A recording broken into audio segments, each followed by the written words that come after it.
Welcome to the First Home Show podcast, created for first home buyers. I'm your host, Melissa Barlas. I'm a property lawyer, owner and founder of PropTech Legal, and I've been a first home buyer myself. In this podcast, I'll share with you in up to 10 short-minute increments what you need to know as a first home buyer, and I'll share with you legal tips on how to purchase your first home successfully. Now, don't go it alone in the property market. We at PropTech Legal are here for you.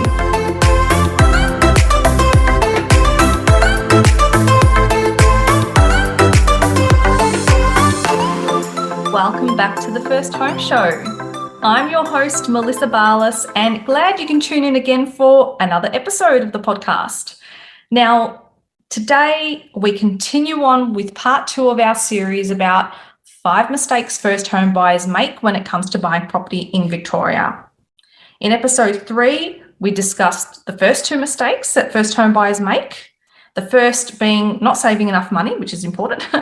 And the second mistake is relying too heavily on the agent's advice.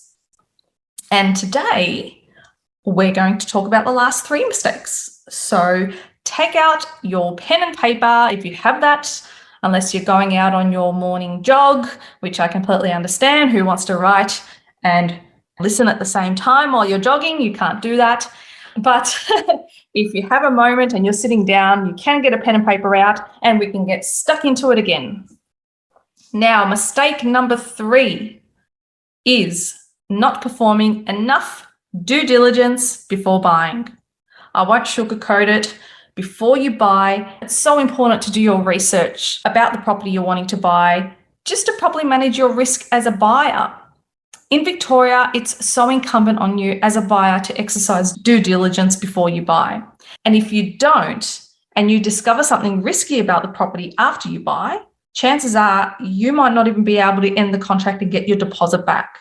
So before you buy property in Victoria, it's important to do the following things to reduce your exposure to risk.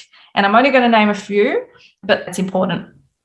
The first is get the contract and Section 32 reviewed by an experienced conveyancing lawyer. I can't stress it enough. I've provided ample information about that in episode 1 of my podcast. Please tune in because you'll be able to get the best appreciation for why that is so important. The second thing you can do is get a building and pest inspection done, preferably before you buy a property. I've talked about that in episode 2 in detail. Please tune into that because it will give you loads of information as to why a building and pest inspection before buying is important. Thirdly, you want to understand how much you can afford to buy by taking into account the costs I've outlined in my previous episode on this topic. So if you need to revisit it, please do so because those costs are very important to factor into your budget. The fourth thing to consider is the neighbourhood. So before you buy, it's important to assess the neighbourhood in which you want to buy in. Speak to the neighbours, for example. See if there's any disputes with next door or in the vicinity. Find out if there's any noise complaint issues, because that's important. Are amenities close distance to the property? Are there schools nearby? Is the area generally safe? Maybe call the council and see if there's any investigations into illegal work at the property. Actually, that's important. That's not a maybe, that's a must. Call the council to see if there's any planned developments nearby that could affect your views from the property, for example, or your general enjoyment of the property, or see through the council if there's any zoning or overlays that could limit what you want to do with the property. Is the property in a bushfire zone? Find that out. Contract review might even tell you that. That affects your insurance premiums and how much insurance you pay per year and your overall maintenance costs per year for the property. You might want to ask yourself, well, what are the month-to-month costs of actually owning this property? A review of the contract will outline what your rates outlook would be, and you might want to factor that in to determine if you can sustain financially the property. If the property has a pool, is the pool barriers compliant? Because from the contract date, you will be liable for compliance if it's not. Research to find out if the value of the property is likely to remain the same within the next 5 or 10 years, or is it going to decrease below the proposed purchase price? Maybe speak to agents in the area. It's a good idea because you want to make sure that the capital value of the property will continue to appreciate over time. If you're looking to invest and get passive income through rent, what are the average rental yields for that area on average? Again, speaking to agents to get that information will be really handy. And the list goes on and on based around your specific needs and interests. And you can see that there's a lot of factors to consider when it comes to buying property and doing your due diligence. Making these inquiries is not designed to make you feel more stressed about buying. You want to do the research to ensure you're making an informed decision about the property you want to buy before you buy it. It's designed to enlighten you, not stress you out. When you're able to make an informed decision about what to buy, you feel so much more confident in the property market, and you'll increase your chances of actually finding the right property for you.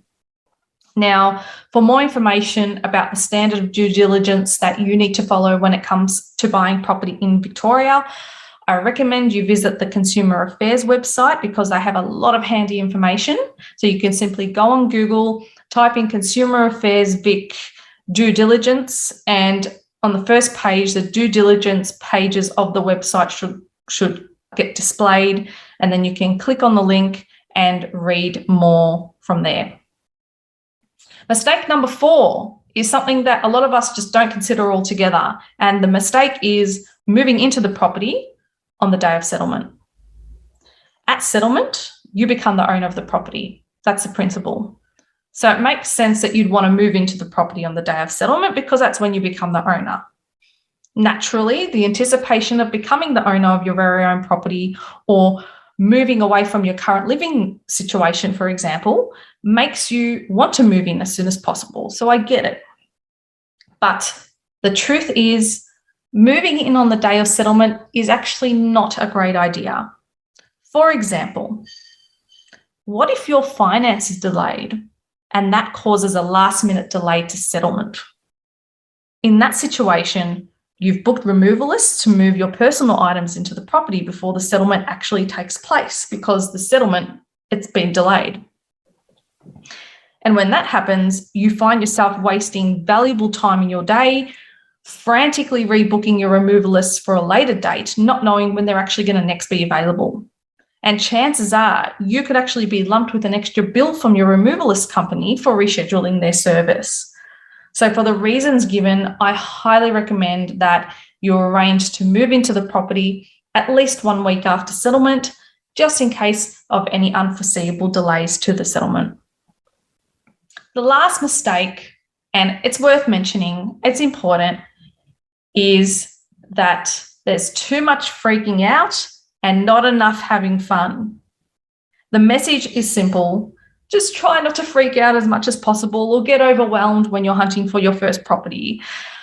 I know it's easy to feel stressful. I get it. It's a big deal. I've been there myself. It's probably the biggest financial investment you'll make in your life for a very long time for a lot of us. But it's so important to also just have fun with the process. It's a joyous time for you. Think about it. You're finally in a position where you can start looking for a place of your own. That's an amazing thing and an amazing feat to achieve. So enjoy the journey, enjoy the learning, enjoy the search, knowing in the end you'll have a place you can finally call home or your own. Well, that concludes our topic about 5 mistakes first home buyers make in the property market. I hope you've been able to get lots and lots of information and value from the previous episode and today's episode. I hope you've gained clarity about what not to do as a first home buyer, just to make your life a little bit more easier when you're out there in the property market. I thank you so much for tuning in, and I wish you the best of luck in your search for the right home. And I'll see you next time on the First Home Show.